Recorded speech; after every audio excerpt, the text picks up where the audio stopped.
This is Scott Becker with the Becker Private Equity and Business Podcast. Today's discussion is, can Walgreens thrive without private equity? And here's the situation at Walgreens. Walgreens recently is rumored to be in talks with Sycamore Partners, large private equity fund. Their stock ran up almost 17% yesterday based on those discussions and rumors. The stock year to date is down about 70%. So it's been now about 60% after yesterday's run up, but it's been one of the worst performing stocks in the S&P 500 year to date. So that's the backdrop. Up 17% to 18% yesterday, down 60% or so year to date after yesterday's run up.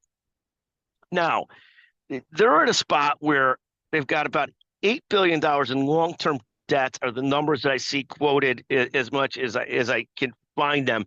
About $8 billion in long-term debt. They've got a market cap between $8 to $9 billion. So, barely in the black. Their equity is about $10 a share. They're about an $8-9 billion company. They were a $100 billion company just a few years ago.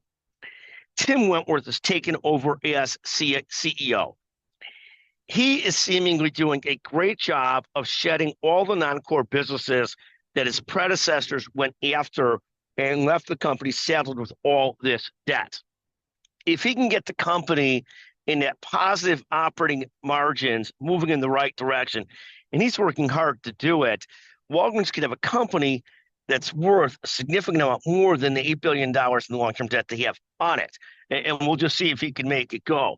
I believe that they've got a big enough franchise, a big enough footprint, that if they play it right, they could turn it around and really move it into the black without private equity. I think with a private equity buyer, they're likely to stack up on even more debt over time and doing a leveraged buyout, and it might be scary in the long run what happens to Walgreens, even scarier than it is.